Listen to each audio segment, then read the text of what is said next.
Hey guys, Justin Rivas here. Just wanting to talk to you a little bit about vlogging cameras. Now, vlogging is very, very popular on YouTube these days. You've got Casey Neistat, you've got all these other guys doing this kind of style of video, and it's a lot of fun and a really interesting way to see into people's lives, and maybe you yourself have been thinking about doing it. I've been thinking about doing it just to challenge myself creatively and give me a few more options with clients and expand my video talents, I guess you could say. And so I decided to buy a camera and get into doing some vlogging. Now, the first camera that I started with, I've got a video somewhere I can post up here, was a Nikon D5500, and I ended up returning that camera. I did 6 vlogs with it, but I wasn't really happy with it, and I've ended up with this, a Panasonic Lumix G7. But before I talk a little bit more about this, let's just talk about what makes a good vlogging camera. And there's really 2 things for me that I need. One is I need the camera to be really, really light. The camera I'm recording on right here is my primary photo camera. It's a big digital SLR. It weighs about 5 to 6 pounds depending on the lens that's on it. And that is very, very heavy when you're trying to hold this up and talk to the camera. You can barely do it, or you can maybe do it for a minute. And so finding a camera that's very, very light is important. In the case of this Panasonic, with the lens and the battery and the card, it's about 1.2 pounds, and this mic doesn't really weigh anything, and you know, this GorillaPod's maybe a little bit, but that is so much lighter than something like a big camera like that. So one, it needs to be light. 2, the other most important thing is it needs to be able to focus very, very well. Focus on yourself when you're talking to the camera, or when you spin it and are showing other things, it needs to be able to focus on those things well. The D5500, which is, I guess, another, let's just interject here. I won't even cut the video. We'll just say there's a third thing, and it's important to say, is a flip out screen. This is important that you're able to look at this and see what you're doing. Now, you don't want to be staring at the screen all the time because people can tell that, but it's nice to be able to just check every once in a while and frame it up. If you're putting it on maybe the dash of a car, or you're putting it in some places, to be able to see what it's shooting. That's really, really important. And so even for me, that's why I picked the Nikon D5500, because it had the flip out screen. I shoot Nikon, so I figured I could use my good lenses. And then it has continuous autofocus, which means it's constantly checking for focus and tracking, which is good, because if you're talking here and then you back it up and then you come in close and then you turn around and you're shooting on other things, it's got to constantly be able to focus and pick the right things to focus on. And in the case of the D5500, what I really wasn't happy about was it could find the focus, but it had to hunt a lot. Like, it had to work a lot to keep the focus. And the thing about that camera is, in order to find the focus, it would have to like go all the way out of focus, all the way out of focus this way, and then lock in on it. It couldn't do it quickly. And so in a lot of those vlogs, if you see the first ones, it's like going, voot, voot, got it. And then you'd move slightly and go, voot, voot, voot. I was just talking with a cousin today, and she said, like, I really love the vlogs, but like, what's up with the focus? Well, that camera just didn't do it for me. The other thing was, is the focus on it was really noisy, and you could often hear it picked up in the microphone as it was constantly trying to work for that. He is awesome. He's all about social media, giving back. So focusing is very, very important, and you need something that has that full-time autofocus, so that it's always finding focus for you. And so I knew that I was going to return the D5500. I almost bought a Canon 70D, which I talked about in my review of the D5500. Is, you know, that's a camera that Casey Neistat uses and a lot of other YouTubers, because it has really, really good focusing capabilities, and constantly when it's constantly focusing, it does a really, really good job of that. And so I was looking at that strongly, and I went down to the store to buy one, and they didn't have one in stock. I had them check to see how long it was going to be. But it was only about $300 more than these cameras, which, depending where you're at in life, $300 is a lot of money. But I was already spending $900 on the 5500 and $900 on this, so $1,200 wasn't that much more.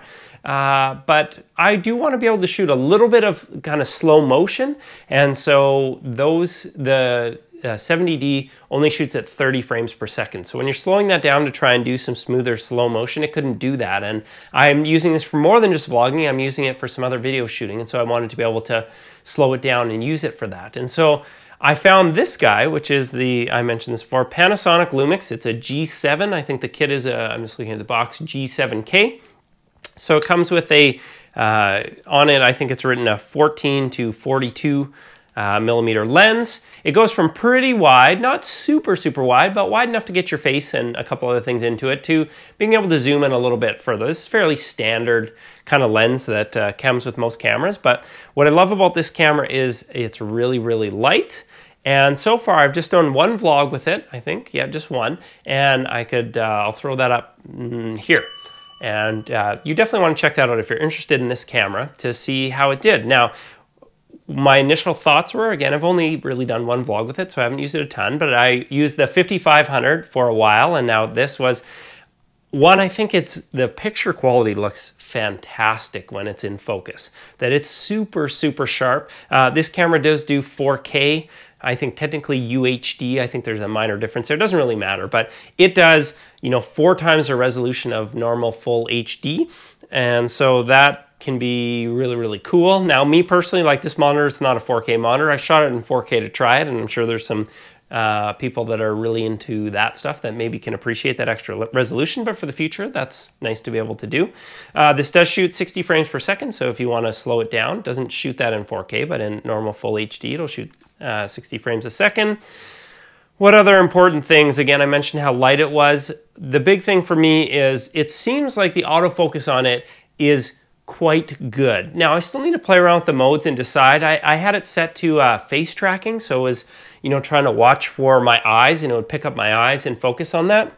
I don't honestly know if that's the best mode, or if I should just have it for, you can set it so it just focuses on whatever is in the middle, and that could be a better mode. But I tried the face tracking, and I would say 90% of the time I was really happy with it. It also is very, very, very fast at acquiring focus. If you actually use the shutter button and you say, hey, just find me the focus, it's super quick. And even in its full-time autofocusing, what I liked about this as opposed to the Nikon D5500 is that D5500 had to work so hard to go all the way in focus, out of focus, like hunting around to try and get it.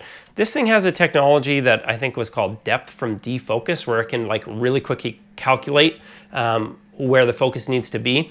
And it seems to do a really, really good job. It's also so quiet when it does it.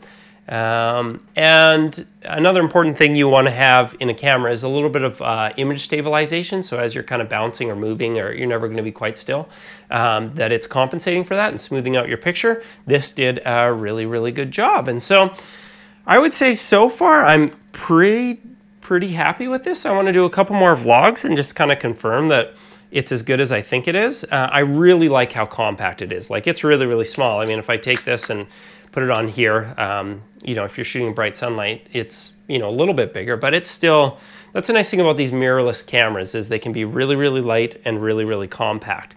I haven't really used it to shoot photos. I'm going on a trip sometime soon, and I'm going to use it for that, and we'll see. But yeah, so far it seems to be like a good vlogging camera. Now, it is still in Canada anyway, just under $1,000, and so that's a lot of money for some people, and I totally get that. And so, you don't have to use something like this. There's a number of point and shoot cameras that will work for that, but if you are starting to get a little bit more serious into it, and maybe you don't have more than $1,000, or you want to shoot slow motion like me, then maybe this would be a reason to pick this over that 70D. Canon has a new 80D coming, the number 80, and then a D coming out to replace the 70D, and that will shoot 60 frames per second and do some of the other things that I wanted it to do. But I think that one's probably going to be $1,600 or $1,800, and it's not even out yet. And so this seemed like a pretty neat option. So overall, I would say I'm happy with that. But I hope there's maybe a little bit of insight there into vlogging cameras and something that'll help you. As always, if you have any questions, just drop a note below. I'm learning along with you guys, and so I encourage you to subscribe to my channel if you have a passion for creating vlogs, or just being creative in general, or you want to learn more about social media or websites, or I do that stuff for a living, this kind of vlogging and video and photography. I'm learning it all to help me in that space and kind of expand my repertoire of what I can do. So appreciate you guys following along, checking me out, and yeah, leave it at that. Thanks. Talk to you later.